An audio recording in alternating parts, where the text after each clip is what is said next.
not doing, we're just gonna hold off for a second. There's public comment that we could talk back and forth. We just wanna see if we're Oh, sure, up. I'm No, sorry. no, that's fine. You, Sorry. The audio's back on? the audio's still on. Yeah. Yeah. You want, okay, okay. So we'll continue. That's it, but do you have a question? Yeah, during, About the traffic light? well, we'll do it during public. Oh, I'm during sorry, public. I'm Yeah, sorry, yeah. yes, sorry, but anyway, sorry. We're breaking rules here. All right, Councilman Gant.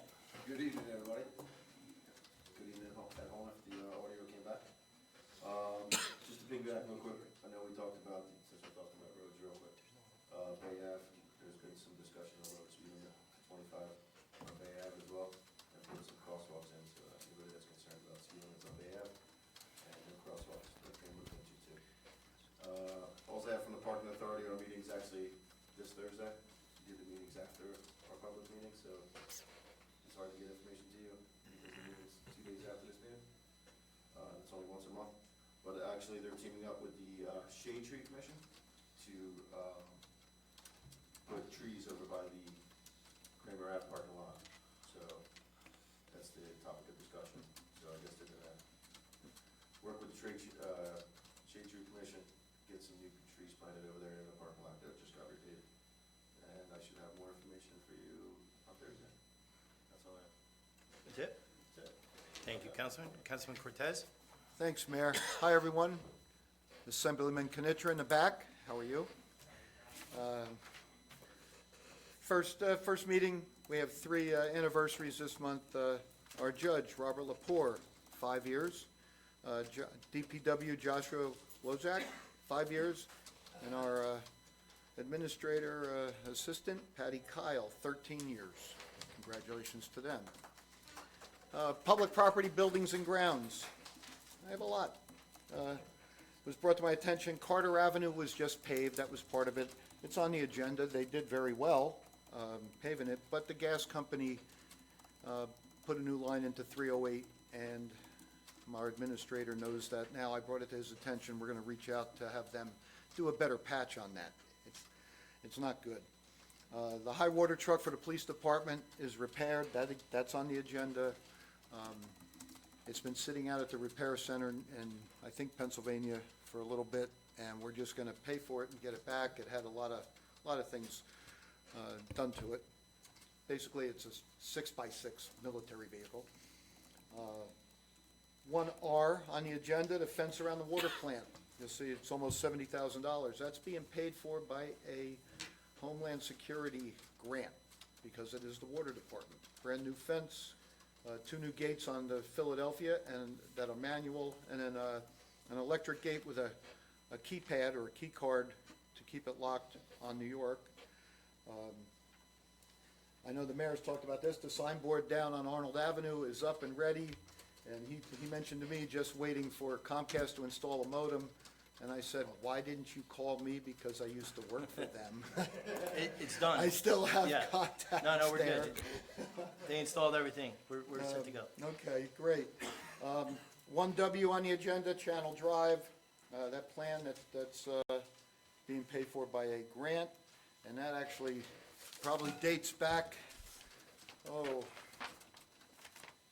2013, where the original motel, hotel and restaurant was going, but it was still gonna be a streetscape.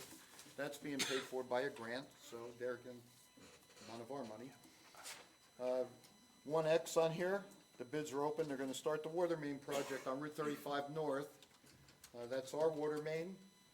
That's gonna be, you'll see bonded for just about $7 million, and that's gotta be done before Route 35 gets paved. It was paved, 2 or 3 years ago as a quick by Earl. Earl did it in 2 nights, from Washington Avenue to Broadway. You know, I live on Washington, I just happened to be out there. It was a quick pavement.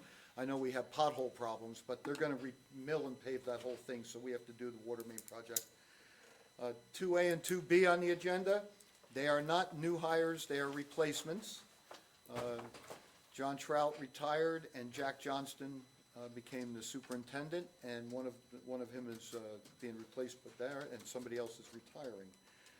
And then I brought it to our administrator's attention, intersection of Atlantic and Baltimore, New York and Baltimore Avenue. And drainage problem. So we were gonna be looking at that. I was out there looking at where the storm drains and how they run. I don't know, there's a lot of water, standing water in there, so the water table's high, but we're gonna be looking at that. So, that's all I have, Mayor. Thank you, Councilman. All right, so Councilman Cortez already alluded to this, but the downtown kiosk is up and running. Well, it's powered on, we have internet.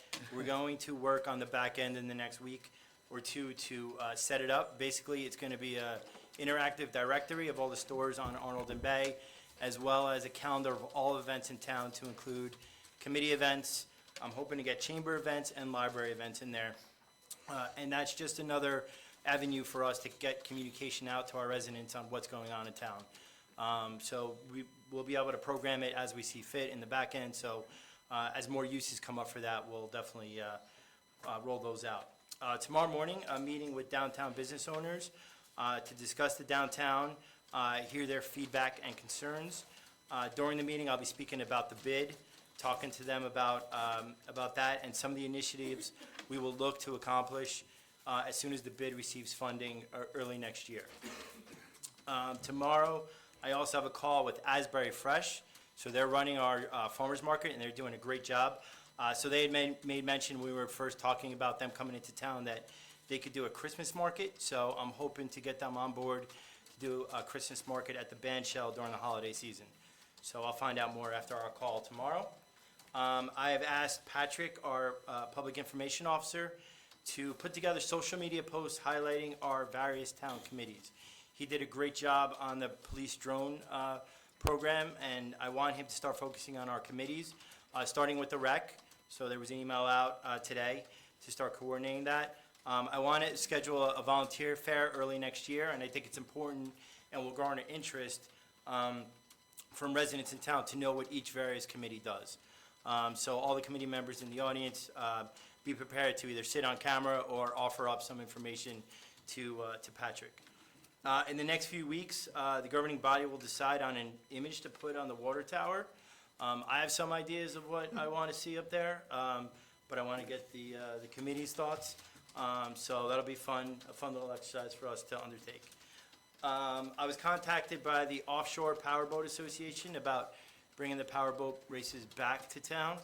I'm going to meet with them, and I'm going to bring the administrator into the conversation in the next few weeks. I'm interested to see what changes they put in place, because the last powerboat race was canceled due to some safety issues. So before we agree to do anything, I want to hear what they have to say, how they improve their program. So I'll brief out after we have that call. 2 weeks ago, I was down in Ocean City, Maryland for a softball tournament with my family. And while I was there, I reached out to the mayor just on a whim to see if he was available, and wound up having a great 2-hour meeting with the mayor and their town administrator, who, under their form of government, runs the town. So it was great. We have a lot, even though they're a much bigger scale than us, we have a lot in common. So we talked about offshore wind, which they're fighting vigorously. Every billboard has, stopped the offshore wind. We talked about the pop-up parties, which luckily we're not having a major issue now, but they are. Their 4th of July celebration on the boardwalk, someone was lighting off fireworks that was misinterpreted as gunshots, and there was a whole stampede off the boardwalk. So I kind of talked to them about what we were doing and some of the steps we took, so they were appreciative of that. We talked about just the year-round vitality of their town versus ours. So same thing, after the summer months, even September, they have a small population like us, so we talked about ways to bring people down into town. So it was a great meeting. It opened up the doors for future conversation, so it was great. I'm glad the mayor took my email and sat with me. Moving on to Mayor's Wellness. The Wellness Program has contributed to the Rec Summer Camp program, coordinating advisory committee participation. This past week, both Beautification and the Historic Society participated in hosting events for the campers. Beautification held a craft event making garden rock snakes, as Councilwoman Testa said, and the Historic Society hosted a guided tour through our local museum. And from what I saw in the pictures, it looked awesome. Sorry I couldn't make it, I had a conflict. Next week, the Arts Committee is participating. We'll be hosting a craft event, and Municipal Alliance is contributing to a mental health awareness discussion. Including the advisory committees into summer camp has been successful. I'm working on a walk with the mayor scheduled for either late August, early September, where we're gonna walk and then do a tour of the Coast Guard facility and hope to get out on their 40-foot cutters if the weather and tides cooperate. So more information once I schedule that. On September 15th, we have a lunch and learn with a presentation from Mercer County Transportation and a fun event on the 29th, including a presentation from the Point Pleasant Beach Historic Society. This week, the Mayor's Wellness partnered with the Animal Welfare Committee to rescue a cat with some major health issues. The cat is now at Beach Animal Hospital receiving medical care to prevent it from spreading disease to any residents or pets in the cat population that the Animal Welfare cares for. So that was a successful mission by Animal Welfare and the Mayor's Wellness. And we are looking for a new chairperson for Mayor's Wellness, or 2 co-chairs, to begin the transition for next year's program. June had let me know that she is going to be stepping away, so we want to get an early start on making the transition since there are so many partnerships and events that they do. So if you're interested or you know somebody who may be a good fit for that, please let me know. Moving on to the bid. Yesterday, myself and some members of the bid met with Natalie Pinero, who is the Executive Director at Downtown New Jersey. Natalie walked with us downtown, offered suggestions and recommendations on how to keep our downtown vibrant all year long, and then she sat in on the bid meeting. So that was a good relationship for us to build with Downtown New Jersey. And then on the agenda tonight is the bid budget, so we'll be voting on that as well. Chamber of Commerce, September 13th is the restaurant tour. Online tickets are sold out, but Carol does have some more tickets left in the chamber office, so that's a great event. If anybody's been to that, it's a fun event showcasing all our local restaurants. So tickets are going quick. The Seafood Fest is September 20th. And finally, just 3 events the library wants me to highlight. August 8th is the Friends of the Point Pleasant Beach Library meeting from 10:30 to 11:30. August 12th is Pause for Reading from 3:30 to 4:30, and that's where kids could practice their reading skills in the company of therapy dogs. And then August 21st from 2 p.m. to 3 p.m., summer concert with Fred Leote and the Ragtimers. And that's Fred and his band perform ragtime favorites from the 1920s. And yes, I'm sure the administrator will touch on this, but the fountains on Lake of the Lilies have been delivered and will be connected to electricity in the next few weeks. And so we will have 2 functioning fountains in Lake of the Lilies to help with the midget issue and hopefully the algae bloom that is formed this week. And I'm sure Joe will touch on a couple of those things. So without further ado, I have the floor. All right, well, the first one was the fountains down at the Lake of the Lilies. They were delivered today. And you kind of covered it, Mayor. The next steps, we have to install a platform for the electrical panels. Then we're going to get the fountains in, hook up with JCP&L, the electric, and the time frame of all this, actually having a fully functioning fountains in the lake, is probably going to be sometime in the fall. So we're on track to get it done by then.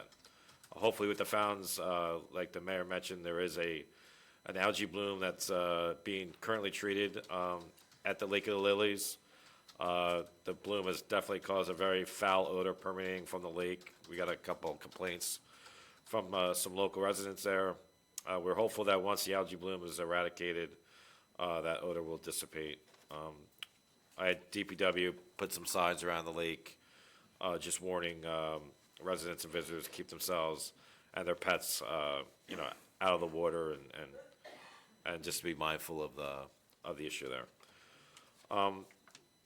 Keeping with the lakes, the Phragmites at the Lake of the Lilies and Lake Silver Lake have been scheduled to be sprayed at the end of August. We'll have to wait probably approximately like 2 weeks after that, and then we're going to cut them all down. The company that sprays, they need them to be grown. So we've gotten a lot of calls of people asking us to cut them down now. If we cut them down now, then we'll have to delay the company to come out in spring, so, that is the current timeframe. We're also looking at some, grant money, the mayor and I sat, and, we talked, there's some funding to plant some, native trees to that environment that maybe, will suffocate, some of these, invasive, Phragmites and whatnot. So, we're looking into, a grant, money to purchase them. New Jersey Transit is providing a virtual public information forum between August 4th and August 18th to discuss the Brielle Drawbridge Train Bridge Replacement Project.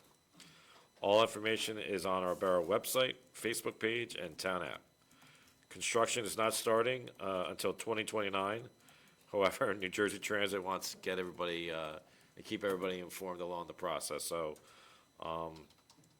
you are free to go on and get all your information. Again, all the information's on our website. And I held my first department head meeting yesterday as the Borough Administrator. It's going to be our monthly meetings we're going to have going forward. Got a great conversation with all of them, passed along a lot of great ideas to make the functioning of Borough Hall better. And it's great. They're all doing a great job, and I'm proud to be leading the team. So that's all I got. Thank you, Joe. And I just looked at the Brielle Drawbridge information today. There's a good PowerPoint on there that kind of talks about what they're trying to do, some replacements for the bridge now, and a project plan, so I thought it was good information. Eileen, anything?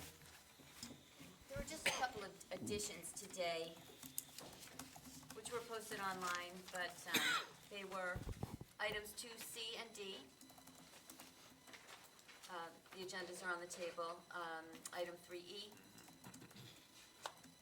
Let's see, ordinance 2025-17 has an amended plan attached to it.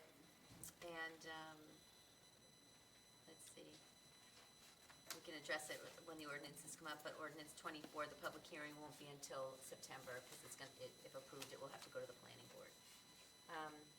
So that's it. Okay. Those were changes that weren't reflected in what was put out there. Got it, thank you. Okay, we'll move on to first public participation, agenda items and ordinances only. It's a 5-minute time frame. Please state your name and address, and we found when we were testing the mic, you just have to go really close to that mic to be able to project. Obviously, we don't have the live stream running now, but just for folks in the room, so. Who's first? Dave?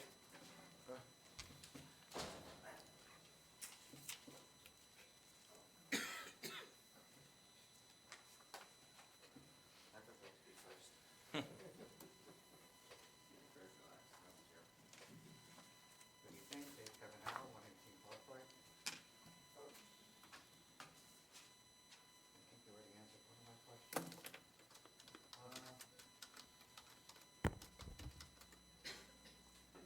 Building department furniture, 1F, 11,565. They haven't updated their furniture in years, and it's all fallen apart, so we needed to make some upgrades. Yeah. I mean, you could add to Yeah, that. some of the file cabinets were transferred to other departments by a previous employee. On the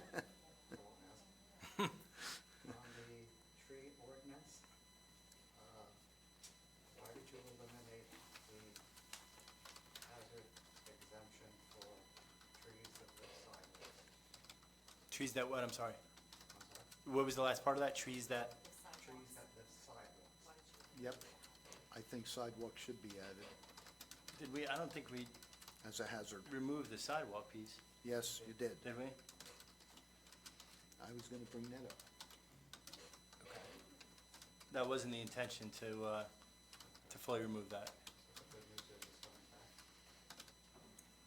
coming back. Mike, I'll take a look at it and we Yeah, can it's- address it when it's introduced, yeah, or when it's up for introduction. when it's up for, yeah, The intent of the ordinance is just to, like we talked about at the last meeting, make the cleanup changes that are not substantively more regulatory, so I'll take a look at it, and then if that bears out, we'll get that fixed for introduction. So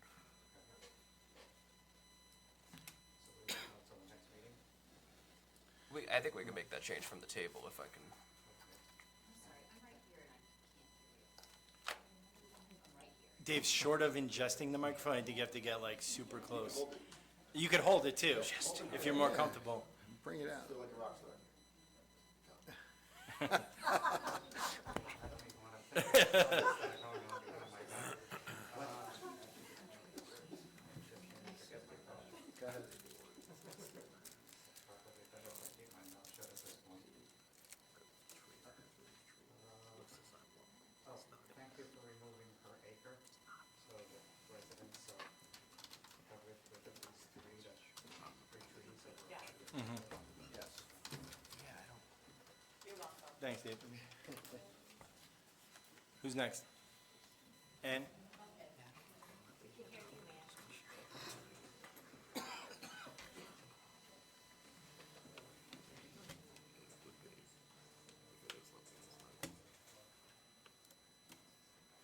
Ann Lightburn, 307 New Jersey Avenue. While we're talking about the shade tree amendments, I would like to just speak and go on record of the Shade Tree Commission's disappointment that the amendments to this first reading doesn't contain any of the most important requests that we have made. As you can see, there was very little. We took out the per acre and made it clear code enforcement was looking at the trees. That's fine. And this ordinance is written and to be amended puts our path right now on a treeless slope. And that's one of our main concerns. And I would just like to reiterate to you folks who make decisions, the recommendations that we felt were most important that were ignored.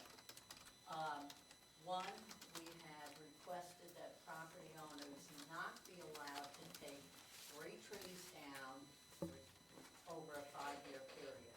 So without replacement. Replacement is omitted from this ordinance. The other part we are objecting to is you're not requiring the replacement of dead or hazardous trees anywhere, including street trees. And in the past, our previous ordinance that was overwritten, street trees, the property owner had a bond and either replace a tree at the street or on their property, in the backyard. We didn't care, we just didn't want to start losing trees. Or if they didn't want a tree, we weren't forcing them. The town would get money to put a tree somewhere else. So we're really disappointed in that, and we're gonna have barren streets. And that's the direction that this ordinance is permitting. It may not be your intention, but that's what it's permitting, and maybe the lawyer can talk to that. And then we made a really simple, practical request that replacement trees, even if you get around to requiring it, only be increased from 1.5 inch, which is really not a good tree to stick on the street. Kids can break it, snap it, whatever, to 2.5. And that's what we had in our previous ordinance. So those are some of our most biggest concerns. The others may have been just housekeeping.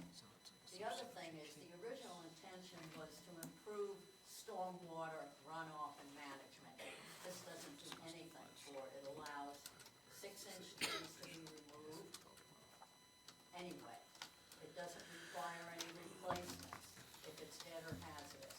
We have a lot of aging trees in this town on Arnold Avenue and elsewhere. And I think people would like to see Arnold Avenue have a treescape, not become barren. So, I just want to reiterate that the commission's mission is to protect trees from unnecessary removal, especially street trees, and to increase the tree canopy for a shadier and healthier town. We want to maintain and improve Point Beach's year-round residential look. Trees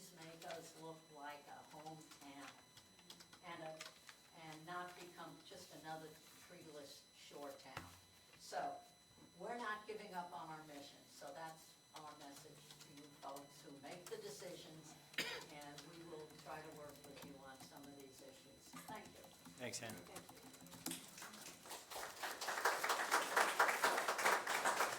Who's next?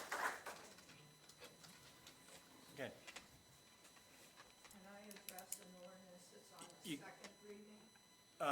It would be best to make your comment during the public hearing, so it's in the record specific to the ordinance. Mike, are we doing a public hearing for the Coast Guard station? No, that's, No. that public hearing was So at the the, last so the meeting, so you bond should and the comment. residential parking Yes, will good- have, okay. Good point, Mayor. So if it's on that particular ordinance, now would be the time. If it's on the Coast Guard station, you could talk now. Yep. Mayor, should we explain the modification? Oh, to the yeah, agenda? so, you want to take it? Yeah. But ma'am, before you comment, I just want to make a statement to the public for the public's benefit, just to kind of go over where we're at procedurally and also a modification that's on the ordinance as proposed for this final adoption. So at the last meeting, the Coast Guard redevelopment plan ordinance was on for second reading, which was completed, and there was a public hearing held at that time. The council closed the public hearing and moved further consideration of that ordinance to tonight's meeting. Between meetings, we did reflect upon the public comment, which I think in large part promoted the idea of a potential museum or public use.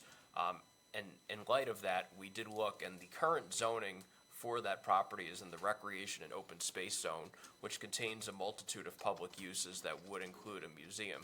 So it seemed to be a fairly simple modification to the redevelopment plan to simply add in that in addition to the restaurant and bed and breakfast uses that the redevelopment plan would add to the property, to also incorporate the current uses that are already there. So that simple modification has been included within the redevelopment plan that's attached to tonight's agenda and that the council is considering here on this further meeting to debate it. And in essence, the zoning, if the redevelopment plan is adopted, again, would allow for those current uses, which would include a potential museum, as well as the restaurant and bed and breakfast uses that have been discussed to date. So I just want to make that clear to the public before we have any comment. And do you want to comment on the delineation of the zone right now, that it's, right, because it's just a building and we need to further, Yeah, there's other benefits that I don't think we necessarily outlined to having the redevelopment plan adopted. One is actually that it's been identified that there was never a subdivision perfected when the borough took title to the property from the federal government. So everything is one lot right now, and so in theory, there may be an issue with whether or not a party could even develop the Coast Guard station because it hasn't been subdivided into a separate lot. This provides for that. So this redevelopment plan is intended to give this council a multitude of options to figure out the next steps with the Coast Guard building. okay. So, yeah, you're welcome to come up and state your name and address. I'm Roberta Simon, I live at 618 Florida Avenue. I want to address the concern that was expressed at the last meeting about having the Coast Guard station go into private hands. And I see in the plan that one of the development goals is to allow for historic preservation that doesn't rely on borough resources by providing an opportunity for a redeveloper to assume control of the property. I was involved in saving three Hudson River lighthouses a number of years ago.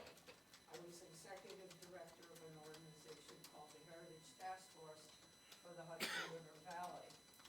And at the time, the Coast Guard was able to get automated lights. It put them on a pole outside of the lighthouses and abandoned the structures. So the communities that had these lighthouses in them wanted to preserve the lighthouses, and they were not being taken care of. So what we did was help the community create nonprofit 50c3 organizations that took possession of the lighthouses for $1. They got state money, they got grants because it was 501c3, they could get private donations. There was no municipal money involved. And concerned about the condition of the buildings. This is the Saugerties Lighthouse. And when this organization took charge of this, the roof hadn't been repaired and all the floors had fallen into the basement. The contractor put scaffolding inside, protected the workers from the walls collapsing so they could remove the debris and build it from the bottom up. It's now a B&B run by the organization, and all the proceeds going to preserving the lighthouse. Another lighthouse that we saved was the Hudson Athens Lighthouse. This is it on a poster on the cover of the Saturday Evening Post. This is in the middle of the Hudson River. The municipal boundary runs right up the middle. Hudson wanted the lighthouse, Athens wanted the lighthouse. We encouraged them to together form a 501c3. That's still a museum open to the public, run by a nonprofit. You can get there by vote on a schedule. The third one I don't have a picture of, but my neighbor, Mary Ellen Savage, did a sketch of it when she visited it.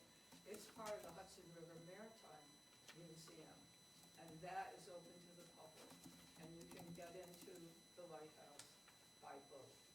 So I heard at the other meeting, the concern that there's no parking at the Coast Guard station.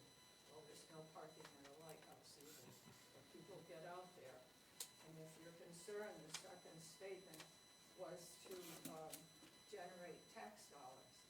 If this museum covers a region, not just this municipality, it will draw people into this community year-round, what the Golden State's here, have a year-round attraction, and that's sort of be the case. So I think it can be done, and I've seen it happen. I hate to admit it was 45 years ago, but 45 years later, they're still operating, the lighthouses are there, they're not bringing any, they're not taking any money out of the local budget, they're thriving, and they're attracting people to the community. Thank you.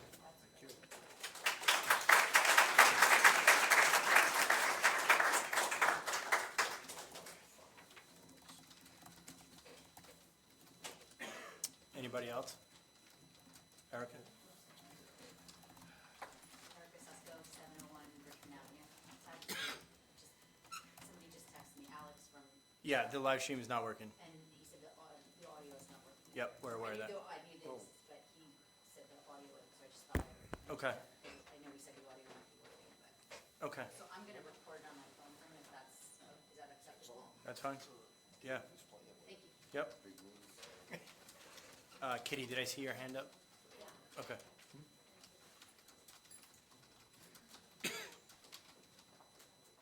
Katie Stolfson, 54 Channel Drive.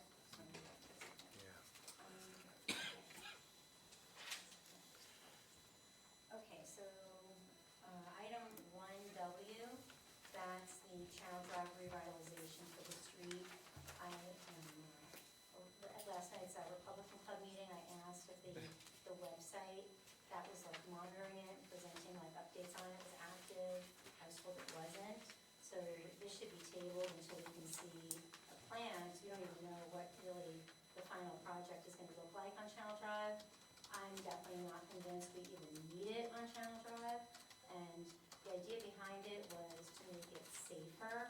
I'm not sure how it's going to be accomplished by narrowing the street where large tractor trailers have to go, and there seems to be this like misguided belief that Channel Drive needs to be like cleaned up, and I've been an advocate for many years. This is a commercial fishing street. This is what a commercial fishing street looks like. I've lived in that street 25 plus years. It's busier than ever, as is. The Atlantic Offshore is busting at the seams. All the restaurants are busting at the seams. It does not need our help, even with a grant. It does not need taxpayer dollars, in my opinion, to quote-unquote fix the street. Okay, so that's number one, especially with no plan. Does anybody here know what the plan's gonna look like for Channel Drive? So this, No, we don't. Katie, the agenda item is to proceed with final design, which would be a plan. So we really have nothing to update on the website. But once we do, I'll work with Joe to get that website updated. That's We'd have to figure out who has access to that, but we'll look right, into that. because the website hasn't been updated for the Right. better part of a year, So- and emailing and nothing, so, We'll look into that. okay. Anyway, then there was the Coast Guard plan, the redevelopment. I'm noticing, and once again, a super lengthy report just given to the public with its amendments, that now, am I reading this correctly, tax abatements are going to be allowed. I mean, it's in there that, that's a possibility, but we haven't decided on anything. Right, but at the last meeting, it was talked about that's not going to be a possibility. And that's up to the council to decide. We haven't decided anything. So in other words, I just want everyone to understand what we're talking about here. So a private developer can buy the Coast Guard station, which, by the way, I'm not saying I'm for or against that at this point, because we need more information on it. A private developer can buy it, and they can be given up to like 30 years of tax exemptions on that property. So right now, we're not receiving any ratables. If the council deems that that's in the best interest to get the purchase moving, we still might not be receiving any ratables. And I'm not saying, by the way, that's not the worst idea. It could be part of negotiating a price. I do have a lot of concerns, though, putting this on the open market with us not knowing what is the starting bid price for it. Like, I was assured, even though there's no legal assurance, that there's not gonna be a lowball offer accepted, but what is a lowball offer? So I think that this, and also, because the Historical Commission just came out with this presentation without any sort of like questions and answers from the public, once again, we need to table this. And I still don't understand why there is such a limitation. A restaurant, a bed and breakfast, or now a museum. So if somebody wanted to come to the town and give us like $50 million for this, and they want to make like couture hats, nope, sorry, you're not allowed to do it. Like, why is there this limitation on it? And now I'm even questioning, why does it have to be put into a redevelopment zone? And, as was discussed, the whole thing is moving forward without the property being not only properly subdivided, and by the way, when we go back and properly subdivide it, I think that we should ask the Coast Guard to throw in some parking for us. I mean, it doesn't, you don't get it if you don't ask. But, I mean, right, as long as we're gonna have to subdivide it properly, we might as well, hey, you can throw in some parking spots because we're struggling here. And, also, the address of the Coast Guard station in the Historical Registry needs to match the street address. So we gotta get some paperwork in order before we even vote on this. We need to have some questions and answers with the Historical Commission. I mean, my first question was started on page 1. They said that there was gonna be a plaque provided by the Fisher Family Fund. So is that plaque in existence? Is the money in a bank account? That plaque is on the building right now. Okay. And Then Kitty, your time's up. It also said that there's gonna be employees at the museum. So, yeah, so bottom line is, it's more than a 5-minute conversation, and I think it should be tabled once again. Okay, thank you. Okay. Mary, did I see your hand?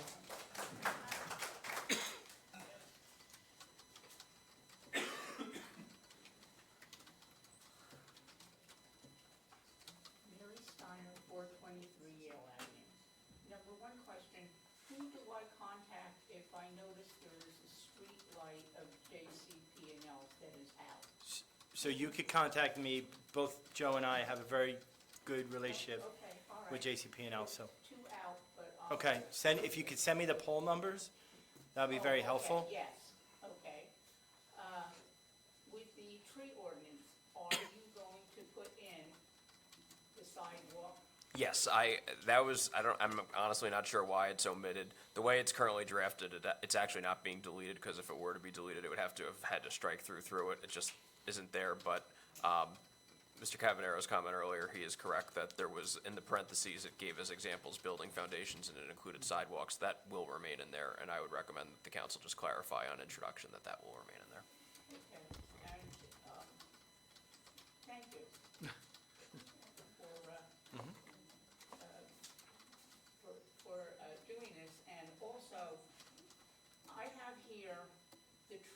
Google replacement ordinance, frequently asked questions, and it does say, do I need to use the department's model provided?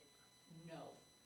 So that means you certainly have latitude in what you want to do in accordance with the tree ordinance. Thank you. Thank you. Who's next?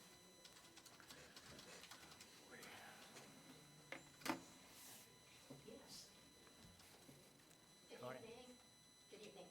Stacy McGlinchey, 614 Gorman Avenue. I wanted to address the time capsule on the corner of, Right, so technically that's second public participation, because it has everything to do. okay. Yeah, if you could come back up, I'll call on you first. Thanks, Stacy. Anybody else for agenda or ordinance items only? Assemblyman? Mayor, council, how's everybody doing tonight? Name and address. Paul Mitra, 1811 Beacon Lane. It's good for one, it's good Thank for you very all. much, Councilman, I appreciate it. The state legislature is in session in recess right now, so I figured I'd come over and support my good friends on the Historic Commission. I wanted to start out by giving a little bit of background on the Coast Guard Station and the acquisition of that. It actually started under former Mayor Steve Reed, and he got the idea that they were going to divest of the station, and he decided that was a positive, and the council supported him at that time. I was on the council at that time, as you were, Councilman Cortez, and at that time, our Congressman Chris Smith got involved in the process as well and pledged his support for saving the historic Coast Guard station.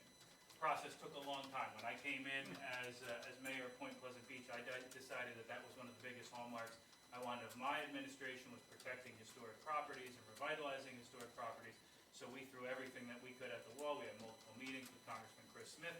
There was a moment where it looked like it could go to some different groups that would not necessarily have had a use that we wanted in Point Pleasant Beach. So not only were we able to get it on the National Historic Register when it was already on the State Historic Register, but we got on the National Historic Register, and the government sold it to us for, pretty undervalued, considering that you can, from the top of the lighthouse, you can see the water in basically all directions. It's a historic building. It's centered in a commercial zone. All those wonderful things. The Coast Guard station is, I think, as most people in this room know, it's the most iconic building that we have left in Point Pleasant Beach, and the most historic building that we have left in Point Pleasant Beach. So, I think it's absolutely vital that it stays in the town's hands, or in the Historic Commission's hands, or in the Point Pleasant Beach Historic Society's hands. But it has to be in the hands of Point Pleasant Beach. Once we lose control of that, we get into some problems. And I'm a little shocked to hear that the subdivision, that there were some issues with that, because before we left, we subdivided that property. I mean, we passed it as a council. So I'd be interested to know how that possibly would have happened. And I wanted to address the parking spots as well. I went out there personally with our former town engineer, John Mealy, and we found 6 parking spots right in front of the Coast Guard station. The way that the yellow lines are painted, they're not there because of any ADA compliance or any reason other than the Coast Guard, when it was a federally protected facility, they didn't want people parking in front of it. So you could go out there today and you could restripe those lines. You could create 6 spots right in front of the historic Coast Guard station. So I thought that was interesting. I also do think that it's interesting that we're dealing with redevelopment right now, right? Because we left office and, we got rid of, as soon as I was gone, you guys got rid of the redevelopment zone for Channel Drive. And that redevelopment zone for Channel Drive would have revitalized Channel Drive, which needs it as somebody who lived there for 20 years. And it would have brought in almost $1 million in tax revenue to a town that has a $13 million budget, about $1 million a year in tax revenue every single year. In addition, we did away, and I say we, you guys did away with the rehabilitation zone, and now Stop and Shop's gone, and there's nobody in there, and they're planning right now to tear down the historic Bank of America building. So I'm not seeing a major focus on historic properties, and I'm worried that decisions are being a little bit made in a vacuum without a future vision and how every single decision that this council makes is gonna be complementary. So I wanted to help you guys out and give you a little bit of an idea, because I know that the Historic Commission had suggested a 501c6 or whatever kind of organization to take it over, and you guys may be looking at this through kind of a narrow lens of how is that viable or whatever. I haven't heard anybody talk about your ability to issue yourselves a liquor license. Look at what happened in Spring Lake, in downtown Spring Lake. They bought a historic property. It was the old Wells Fargo property, right? Now they're redeveloping that property, but the town is maintaining the ownership of that property. And when a town owns a building, you can just issue yourselves a liquor license. What's the value of a liquor license right now? Well, if you can actually get your hands on one, it's about $1 million. But you can't get your hands on one because nobody wants to sell them because they're worth a lot more than that. So now, if you actually maintain ownership of this property, or you gave it to them on a lease or a sublease or however you wanted to do it, the amount of money that you could bring in that somebody would be willing to pay for that property for a lease goes up exponentially because they can sell liquor. And what does liquor do? Liquor adds 40% to every liquor. You're up to your time, sorry. And you can also issue a lease that says that the person who takes on the lease is responsible for redeveloping the property and that they have to pay for all the improvements on the property as well, and they'd be willing to do that for a liquor license. So you could save yourself all the money that it would cost to fix up the property. Thanks for your time. Oh, thanks. Paul, that was discussed. What? That was discussed, keeping ownership and I've been leasing busy, it. Andy. I've been busy. I got King coming in 2 Oh, days. oh, Anyone else? In the back there. Oh, go ahead.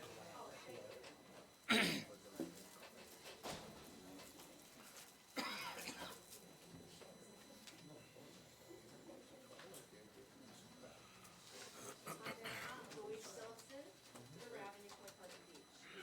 I have two items on the resolutions, and one of them is the 1M, approval of the place-to-place transfer of ABC license, that parentheses Marlins Beach Bar. Explain that? Mike, you want to handle that? Marlins. Marlins? That's the change in ownership. It's just, Yeah. it's the place-to-place transfer. That's right. It's a place-to-place Yeah, that's right, transfer. that's right. Yeah, it has to be activated. Place-to-place meaning what?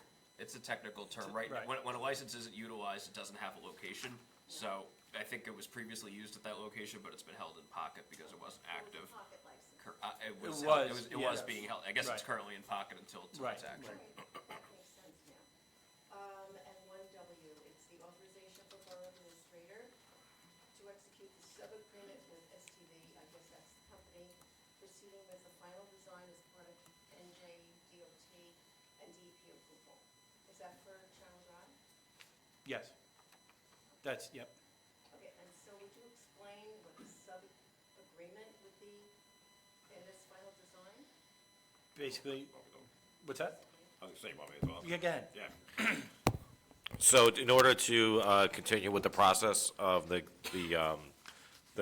funding for this, we are just agreeing to move forward with concept planning with the engineering company. We will come up with a design, get all the stakeholders in, get some ideas, come up with the final design, and then we'll bring it back to mayor and council for their review. Okay, this is part of the grant that was like $1 million something. Yes, Yes. Yep, yes. yep. I'm happy with that then. Thank you. Thank you. Welcome.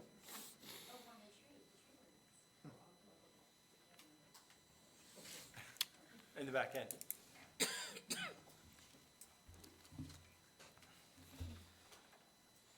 Hey, doing Jim Foley, 229 Lewis Street, that's actually not in Point Pleasant, but I used to live at 615 Trenton Avenue, and a Point Pleasant Beach graduate. I'm also the president of the Ocean Township Historical Museum, Ocean Township, Monmouth County, and also the Long Branch Historical Museum, AKA Church of the Seven Presidents. And your last and I- name is Foley, F-O-L-E-Y? Foley. Thank you. Yes. And just to digress, any relation to Al, Michigan? It's my father. All right, well, As a Point Pleasant Beach graduate, what a great guy. Thank you. Anyway, so I don't know if you guys know exactly how historic Point Pleasant Beach is. In 1848, actually August 14th, so just a week ago, or a week from now, the congressman representing this section of New Jersey, Dr. William Augustus Newell, sitting next to freshman Congressman Abraham Lincoln, and also next to ex-president of the United States, John Quincy Adams, acquired an appropriation of $10,000 to establish the United States Life-Saving Service. That life-saving service built 8 life-saving houses on the coast of Monmouth County. And in 1848, all of Ocean County was part of Monmouth County. Point Pleasant, then known as Swan Beach, was one of those 8 original stations, built in 1848. I know some people have said they don't have an opinion. I would encourage you not to sell the property. You can only sell it once. The Ocean Township Museum, the old Woolley House, built in 1747, is owned by the Township of Ocean, and they lease it to us for $1 a year, and we maintain the building through grants and fundraising and all sorts of things. As the Assemblyman said, there are so many things that can be done, tourism, all the things that you can do with that building, and you have a really awesome historical society and historic-minded people that are ready, willing, and able to step up. If they fail, you can sell it a year from now. You can sell it 2 years from now. But I think you owe it to the town to give it a shot. Thank you. Thank you.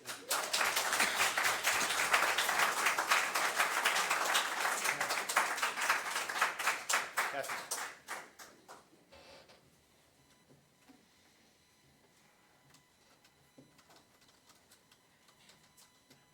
Kathy Skorka, 509 Kramer Avenue, Point Pleasant Beach.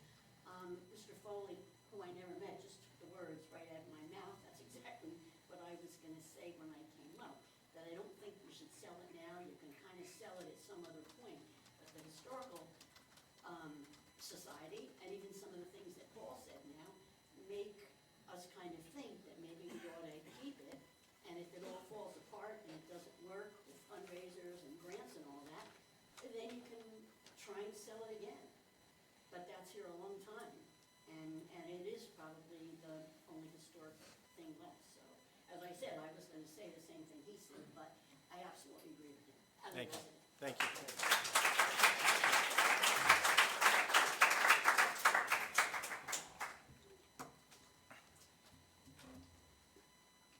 Dennis McLinchy, 614 Foreman Avenue.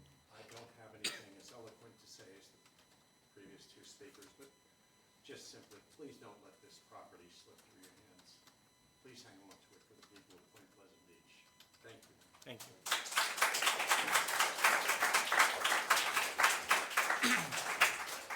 Anybody else? Hearing none, can I get a motion to close first public participation? So moved. All in favor? And Mike, are we approving resolution 4 as well, or is there? Yeah, I would take a Separate. Separate one? separate Okay. vote on that. Its adoption is similar to a municipal budget, Right, so okay. it's technically, it's basically 2 readings. I 2 guess. readings, okay. So can I get a motion to Make a approve motion consent resolution 1, 2, to 3? approve consent resolution 1, 2, and 3.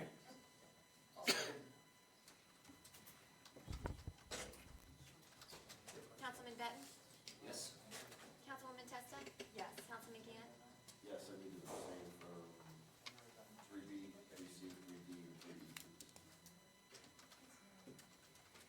I'm sorry, 3B through 3E? B, C, D, E? Councilman Cortez? Yes.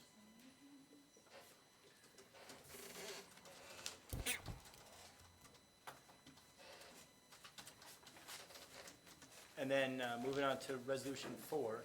I have some questions, Mayor. Sure. I know you had the meeting.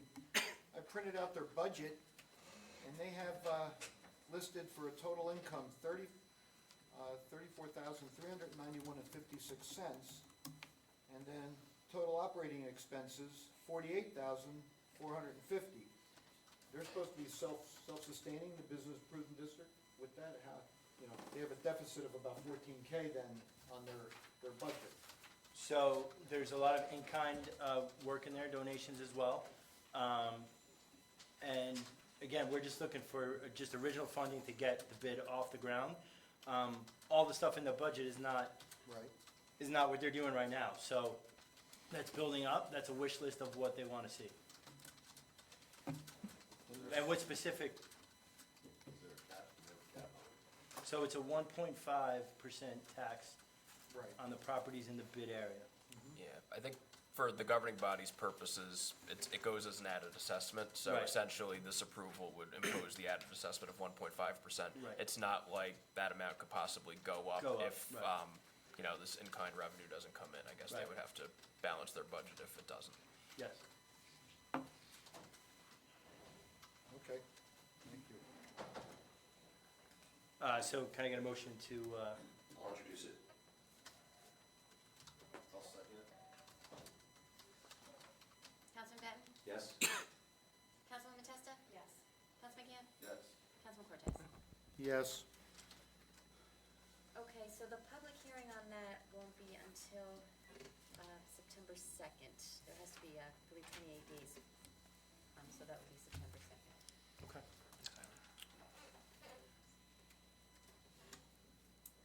Okay, and then we have a number of ordinances. So, the first one is 17. We had the public hearing last week, but that's ordinance approving redevelopment plan for property designated as Block 176, Lot 21, and commonly known as 24 Inlet Drive, And that's as amended. As amended, right. as amended. With the revision on, coming into this meeting. Can I get a motion to adopt? So moved. Public. No public on No, this. that's right, second reading. I'll Right. second. Councilman Benton? Yes? Councilwoman Testa? Yes. Councilman Gann? Yes. Councilman Cortez? Yes.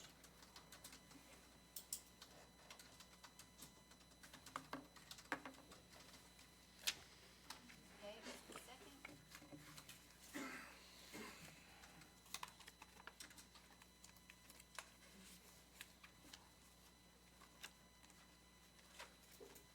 Then we have ordinance 2025-18, which is also second reading. An ordinance of the Borough of Point Pleasant Beach in the County of Ocean, New Jersey, providing for various capital improvements and appropriating $1,575,300 therefore, and providing for the issuance of $1,210,860 in general improvement bonds or notes of the Borough of Point Pleasant Beach to finance the same. I'll open that up to public comment. Hearing none, can I get a motion to close and adopt? I'll make a motion to close and adopt. No, not yet. I'll call you by name. There's a motion by Councilwoman Testa to close. Do we have a and second? Second. Okay. Councilman Benton? Yes? Councilwoman Testa? Yes. Councilman Gann? Yes. Councilman Cortez? Yes. And that was to close and adopt, correct? Yes. Okay, thank you. And that's, is that enough votes, 2/3? Yes, all four affirmative, yes. Yes, That enough passes. would Good include the mayor. catch. Okay, then we have, let's see.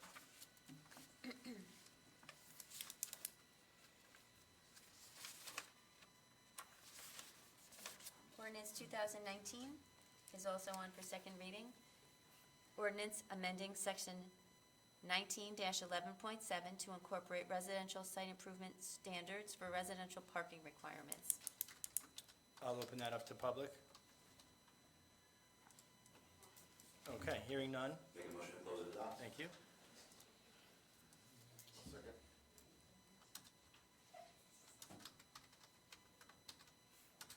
Councilman Benton?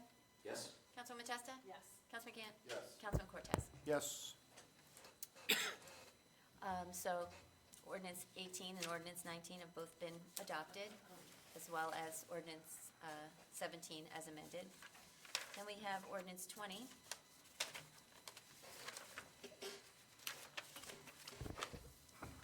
On for first reading, an ordinance of the Borough of Point Pleasant Beach in the County of Ocean, New Jersey, amending ordinance number 24-21 of the Borough, finally adopted September 3rd, 2024, providing for supplemental appropriation of $7,940,000 for Route 35 water main replacement and providing for the issuance of $7,463,653.42 in bonds or notes of the Borough of Point Pleasant Beach to finance the same. I'll make a motion to introduce. I'll second.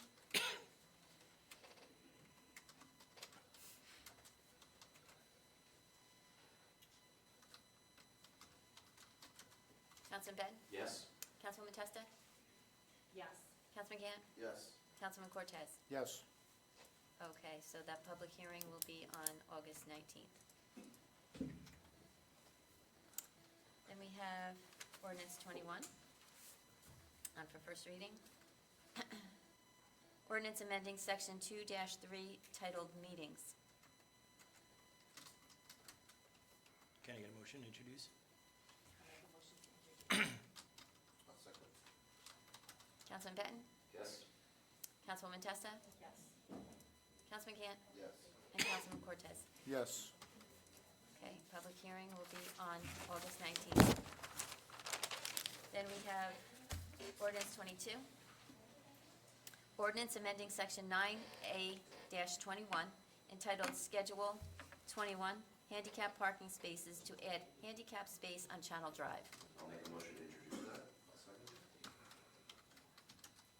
Councilman Benton? Yes. Councilwoman Testa? Yes. Councilman Gann? Yes. Councilman Cortez? Before I vote yes, I want to make sure with the revitalization of Channel Drive, their bump outs are going on the intersection of St. Louis, that we're not going to put in a handicap ramp or a handicap space that might have to be moved later on. So just look at the renderings before you pick. Yes, Eileen, vote yes on that. Okay. Then we have ordinance 2025-23, ordinance amending section 3-24 governing removal and replacement of trees. And I would just recommend that whomever introduces it does so with the comment we had earlier, that the provision regarding sidewalks, which is the current ordinance, will remain so. I'll make a motion to introduce that the current ordinance portion regarding sidewalks will remain. And I'll second. Okay. Councilman Benton? Yes. Councilwoman Testa? Yes. Councilman Gann? Yes. And Councilman Cortez? Yes. Okay, so the public hearing will be August 19th. And then there's ordinance 2025-24, ordinance amending section 19-7.1 titled Definitions and establishing section 19-12.4 titled Coverage. Can I get a motion to introduce? I'll introduce. I'll second. Councilman Benton? Yes. Councilwoman Testa? Yes. Councilman Gann? Yes. Councilman Cortez? Yes. Okay, and that public hearing will be on September 2nd because it needs to go to the planning board. Okay. Now we'll open it up to second public participation, a time limit of 3 minutes. Anything you'd like to talk about? Stacy, you're up. Thank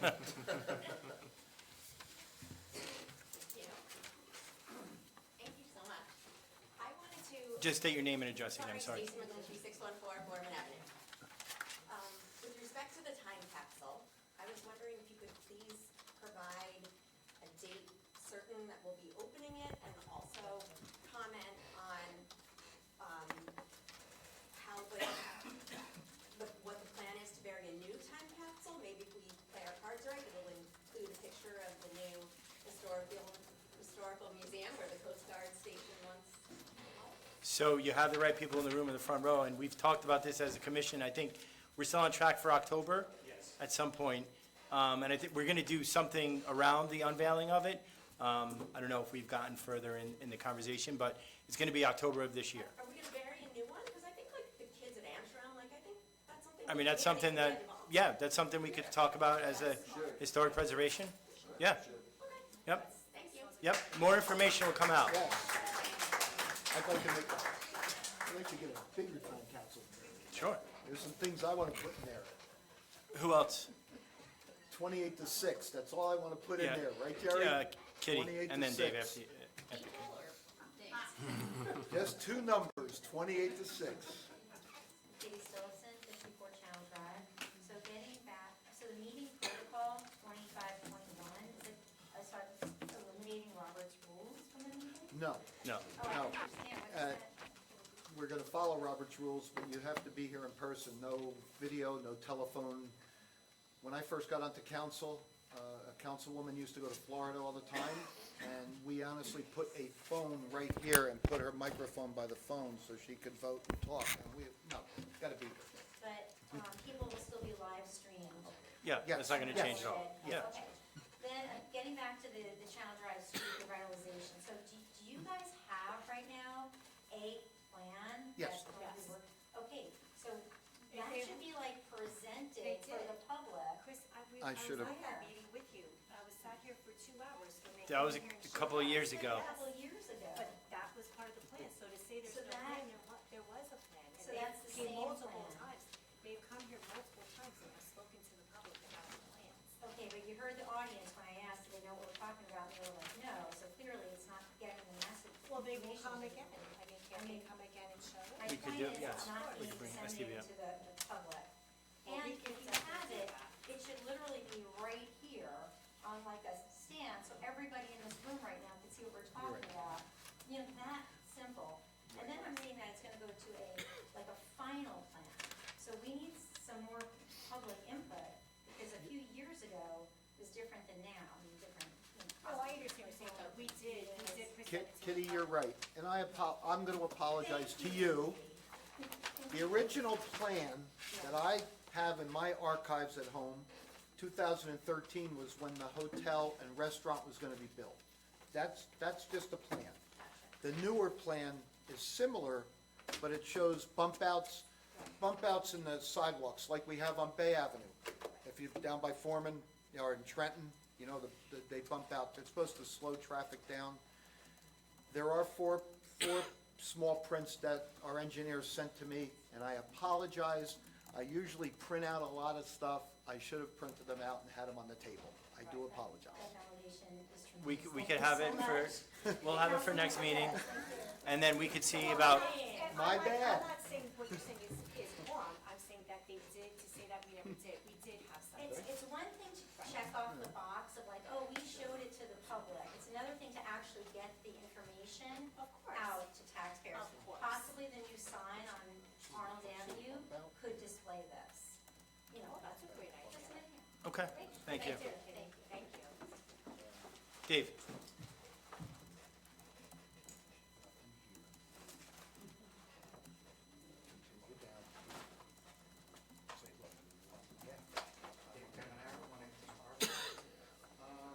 Unless I am mistaken, there is still a bond on the pump station. It is roughly $1 million. So somebody pays the dollar rent or whatever, taxpayers are still paying off $1 million bond. Correct.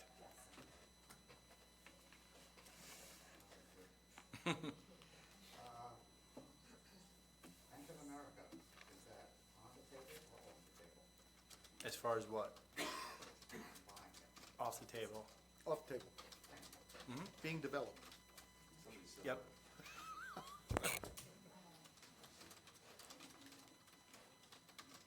Chrissy?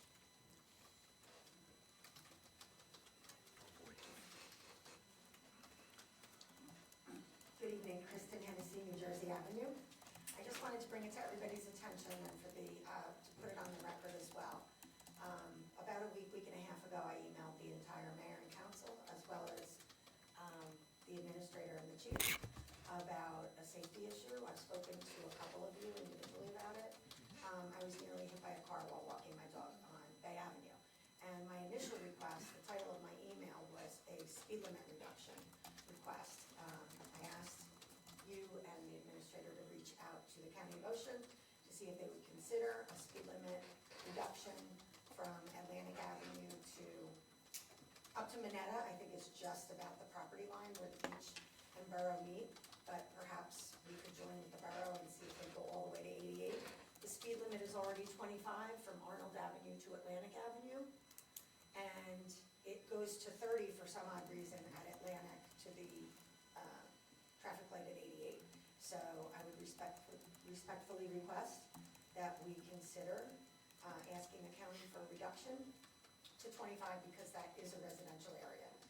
I also want to raise a point that I spoke with Councilman Cortez about at the Republican Club meeting last night, and I just want to, for Mr. Michigan's interest,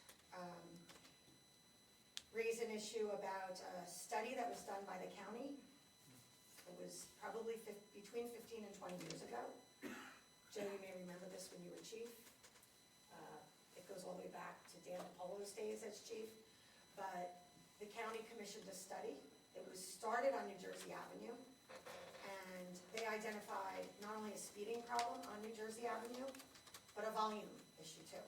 Volume such that would possibly warrant speed humps. But it wasn't only New Jersey Avenue. Henry Ney, that's N-E-Y, and the study is on file somewhere in the administrator's office. Chris Reel knows where it is. She remembers it well. But it not only identified a problem on New Jersey Avenue, but in the entire southwest quadrant of Point Pleasant Beach. It's Bay, it's Gowdy, it's New Jersey, it's Atlantic, it's Foreman, Trenton, and Laurel, and that whole quadrant because of the businesses in the southwest corner of town. People cut through coming from the borough to get to places like CVS, Brave New World, the liquor store, John Any Lanes when John Any Lanes existed, etc. So there is that study. I'd like to see the study get, pulled out of the circular file and kind of dusted off and see if we could revisit that because Mr. Ney, one of the most well-respected traffic safety experts in the state of New Jersey, requested several traffic calming measures, none of which have been implemented. Things like speed humps, no right turn, alternating. Kristen, your time's up. Thank you. Great. Look for the study, please, and Yes. I'll be at the next meeting, and perhaps we could talk about it, or, Okay. maybe I could arrange a meeting with you, and we could talk about it then. Thank you. All right. Kristen, I don't know what time you walked in, but I did mention that during my committee report. Oh. Allowing the speed limit up there and adding crosswalks, so. And we've already reached out to the county to start a conversation. Look for Henry Nay's study, it is chock full I of will. great recommendations I will that look. might be implemented all throughout town. Because I know we are looking for safety improvement and traffic calming measures. So we are talking about it. Good, thank you. Thank you. Who else? Jim?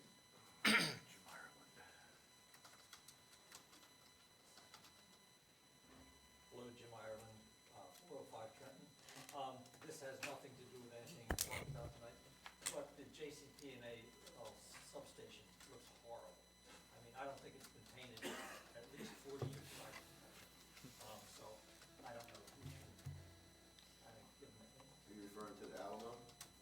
Yeah. That's what I call it. it's nasty. Joe Michigan and I have a good relationship with their state and governmental affairs person, so we'll talk to him tomorrow. Yep. Who else? Anyone? Anyone else? Can I ask a question? Well, you gotta come up and Yeah. do the whole thing. John Monticello, 619 Atlantic. What's the next step for Coast Guard Station? Is the Historic Preservation Commission gonna have a chance to sit down with the council? I don't know if we could sit with the entire council, but you could definitely sit with Joe, myself, and a few members and not violate open public meeting. Yeah, we have. If that's what you guys want, please send me an email and, Okay. I mean, do you guys have any timeline for when you wanna sell this building or do something? I'd say within the next month and a half, we wanna get a good idea. We still have several steps to do, right? This was step number one. Yeah, okay. There's a redevelopment agreement and stuff like that. But if you wanna meet in the next week or two, Joe and I can look at our schedules and we can invite some of the council. Okay, because the public has says they wanna meet with the commission. The public. The public, yeah. wants it- If you guys wanna have your own They have open a house. question and answering. Yeah, I think meeting with the governing body and Joe and I is one thing, but if you wanna have a public open house, I don't think there's anybody stopping you from doing that. Okay, but then how do we liaise with you guys? I'm your liaison, so I could be there. Because just in a bigger picture, we Yep. heard two things tonight. You heard a trade commission, about a trade regulation, and you you guys didn't talk to the Shade Commission. You have the Coast Guard building. Well, we talked to the Shade Tree. We talked to the Shade Tree. Oh, no. We had multiple conversations with Shade Tree. I'm just, Yeah. what I heard tonight. No, yeah, we had multiple conversations. And then the same thing with the Coast Guard building. You guys didn't talk to the, Well, that's why it got tabled to today. Okay. You got And then- an and the- opportunity to meet with them. Right. And now you guys have an opportunity to come up with a plan Okay. that is viable and that we can get behind. okay, And if you that's all- do, that's all you I have my wanted to know. support. Yeah. I was just looking for a timeline. Yeah, please send me an email If and, you come up with a plan, you'll have my support. yeah. Mike, do you want to talk about the next step to this? Sure. You should be, yeah, definitely have that an open meeting for the public to come and. Yeah. for Yeah, those- there's- I would highly recommend that, and, whoever can, go If you can let me know there the date and time, because I'd like to see what you guys want to say in public. And the other thing that nobody seems to find, when did you ever put this building for sale, and where is it? I've looked. So it's not, Yeah, let me address Go that, ahead. Mayor. So just for everyone's benefit, tonight's action approved zoning for the building. And the zoning is consistent with what we said earlier. It adds the restaurant, bed and breakfast possibility. It also maintains the current zoning, which would allow for public use such as a museum. If the council, in its discretion, decides to go in the direction of selling, or I heard tonight leasing the property, those are all things that are now feasible under the local redevelopment and housing law because a redevelopment plan has been adopted. If the council decides to go in that direction, it would need to be done by ordinance, so you would have an ordinance introduced at one meeting, it would have to be public hearing and final adoption at a second meeting, so there are further steps to take, and even if the borough goes that route, there would need to be a redevelopment agreement with whomever is acquiring the property, and that would help ensure that the property is being used for the purposes that the borough wants and to protect the historic nature of the building, and that would be also approved by resolution. So there are a lot more steps that this council would need to take. It'll be done here in public, there will be transparency, so everyone can be assured that you'll be part of the process as it considers these further You steps. should schedule a town hall for that. You probably should. Yeah, and then how, just as a layman, how would you put it in, how would you go out and look for offers to sell a building that you still don't know how it's zoned and what you're doing with it? Well, that's part of the reason the redevelopment plan was an important step, because now there's zoning in place that would allow for those possibilities for someone to consider the property. And so, the council will review, it has different options in terms of if it wishes to solicit offers in that nature, and I think, there's further deliberations that the council has to take. But haven't you already solicited offers? It hasn't decided to act on any of those, and that was more of a first step to gauge if there would even be interest in acquiring it, And which where did you solicit these offers? I mean, I'm a businessman in town. It was on the website. there was a resolution that was, a motion that was made at a meeting to put out a request. A couple of requests were fielded in response to that. That's not to say that the council is definitively doing anything in response to those, and I think that we've fielded these comments and that there will be further process ahead that Okay. the public will be hearing about. Just want to know what the process is, so we Yep. have a little bit of transparency here, and how quickly we have to move.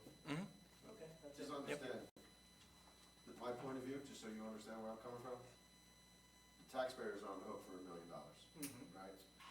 So it's not like, I understand the presentation that was presented to us, that you paid $1 and now you maintain it. You didn't pay $1. Yeah, You paid yeah. over $1 million. So somebody's paying that bill. You know what I'm Yeah, saying? yeah. We're paying that currently. Yeah, but I mean, to pay what is it, could we get that number? Like, figure for $45,000 for the bond, correct? I'm not sure what the About. finance. The debt model service, is. I mean, The debt service. that's a number that could be identified, but, Yeah. but Okay, so It can can we be. get these numbers? Because, I mean, it seems like the public is like, these costs are insurmountable. Like, how can a museum come up with $50,000 per year? Well, The tug of war made $50,000 in a day. I mean, this isn't impossible. I mean, I think you should just email Joe and the mayor what Yeah. information you want. Okay, And then when we meet, we could get you all the information you need. okay, Yeah, not a problem. okay, thank you. Greg? Good evening, Greg Cox, 202 Parkway. So I've heard a couple of times come up with a plan. The Historic Preservation Commission did give you a plan. We met with the mayor and borough administrator right after the last council meeting. We were requested to come up with a plan by that Friday. That gave us 3.5 days. We resubmitted it. I don't know if the public has seen it, but it's a fairly comprehensive plan as to how this building could be used by the public as a museum, as meeting space, as an event space, and still be in a building that's open to the public, which is what I understand it was built for. So if there's any questions about the plan that we've already submitted, please contact us, and we'd be happy to further explain it. But it's fairly comprehensive, and we have walked through the building, and we have identified very minor amount of money that would need to be expended to get the building open for the public. So, What's that amount, Greg? $20,000. Really? Yeah, really. That seems really light. I think Well, that's on the low you know, side. I mean, The I'm, building, so, all right, I mean, everybody knows I'm an architect, I've Yeah. done this for a while. Thanks for the council for allowing us to walk through the building, but we brought through a contractor, a licensed HVAC guy, a licensed electrician, and most of their comments were, turn things on and we can see if anything's broken. The thing was built by the government. Everything in there is government issue, it's built for the military, it's solid. There's really no huge defects with that building. So we've owned it for, we're going on 2 or 3 years now. It's never been opened, it's never been air conditioned. You know, you own a building, you take care of it. Yeah, I understand we have a bond, we have to pay that off, and part of our plan is to create a 501c3, let them pay the, what we will probably be getting in taxes on a building like that, and again, keep it open to the public. It's the top of the inland waterway, it's the crown jewel of Point Pleasant Beach in New Jersey. Why are we selling this thing? Anybody have any questions? Well, what the plan lacked, if I remember correctly, because I did read it all, was a financial aspect. How you plan Well, to pay for 3.5 days. I know, So much I know, time. but I spoke with John Right. Personally, on the phone, and he asked me, I what I just- think of the plan, I think, it was good, but it lacked some stuff, and it was the financial aspect. Okay, well, we can, But that's where this town hall's gonna come into play, you guys you have plenty of time to figure this out, and come up with a plan to present us, and if it's a viable plan, you'll have our support. So my concern, my personal concern is the ordinance that was voted in tonight really opens the door for this building to be sold. It doesn't open the door for this building for the town to develop it. We always had that opportunity. It most certainly did, it gave you the opportunity to make a museum. No. So the town owns the building, just like the high school, which is in the same zone, just like the Coast Guard station, which is in the same zone. When those public entities need approval, they go to the Board of Adjustment on a courtesy basis, and they say, hey, can we do this? And generally, the Board of Adjustment says yes. So I don't know why we've gone through this exercise. You're the guys who know how to do that, that's fine. My concern is, why are we opening the door to sell this before we've even put up the effort to try and open it as a museum? And oh, by the way, if we take the museum that's in Town Hall, and I don't know if anybody knows, we have a museum in Town Hall. We can take that square footage, take the museum, put it over in the Coast Guard station, and free up over 500 square feet from this building that I understand is in different departments would love to have that square footage to have for their use without construction costs.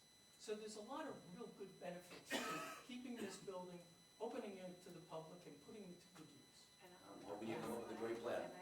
Well, we have a great plan, we just need, if you have questions.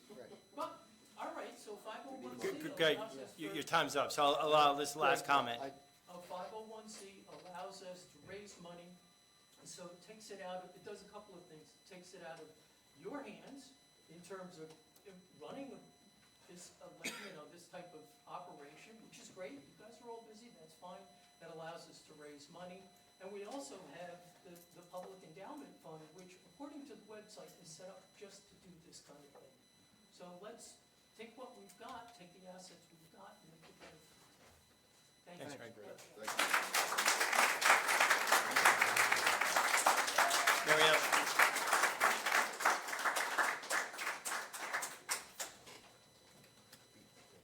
Good evening, Mary Ellen Savage, 616 Foreman.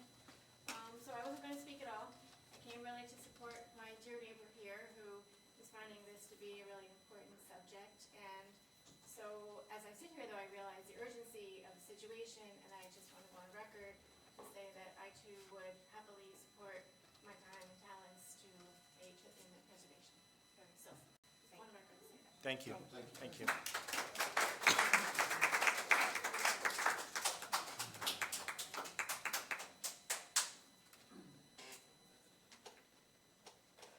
Amy Chan, 308D Parkway. Question, I think you said it, but I'm not sure. Who has the information as to how much it's costing each taxpayer for this $1 million? Because it seems like it would be a pretty small amount that you guys are selling this building for to cover by the cost of the town. Yeah, we could put that together and, Could it be on the website then? yeah, we could figure out a way, yeah, we could work on that. We could add a tab or something on the website for the Joe, what is Coast Guard. that, 10 or 15-year bond? I think it's 15. I think it's 15 years? 15 years? Yeah. the 15-year number- bond. like, I'm thinking Low it's interest. pretty minimal as to what the cost is to each one of us taxpayers for this, because you're making it sound like, oh, it's costing us a fortune to turn this into something that the town could use, when in actuality, it seems like it's pennies. I mean, a house in town costs $1 million. So I'm trying to figure out like why there's so much emphasis plus on the cost of this building when it's really not that expensive. And if we can use it for a museum, for community space, I think that it makes a lot of sense. But if you could put that out there, that would be great. Sure. I think a lot of people would be interested in that. Okay. Thank you. Who else? Hearing none, can I get a motion to close second part participation? So moved. All in favor? Aye. And a motion to adjourn? Motion, Second, yes?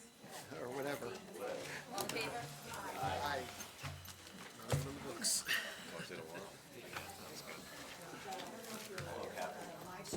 Hey, Clinton? Yeah, we were, yeah. Filling in. From the beginning, yeah. And then we tried rebooting it, it didn't work, so. We had to move the show on. Yeah, no, I gotta, we got a bunch, so. Yeah, unfortunately, we couldn't fix it in time. 17 is still listed as second reading, not public hearing. Oh, yeah. Made sense. Click on the ordinance, just still said that, public hearing was at 1:15. It was never changed. It's not like an official, Quite honestly, the website, from a legal standpoint, it doesn't matter anyway. exactly, if it's in your office and like what's advertised.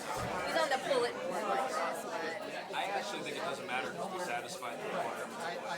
okay, good. I mean, if someone was, we did what people want, so I don't think it's. Thank you. Now, I mean, Eileen, the one thing is, now we're good on the referendum, so I think you're just gonna send that mission, which you can cover letter. If you need anything from me, let me know, but that takes the guessing out of it for us. Perfect, okay, will do. Yep.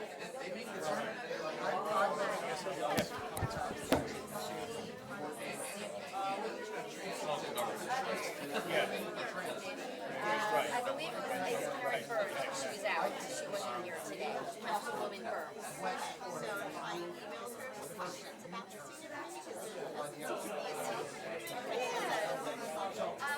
Yeah, you know what, the senior committee, I'm trying to think now, I don't think they reappointed the senior committee members, but she runs like, she runs the exercise classes and stuff. So, yeah,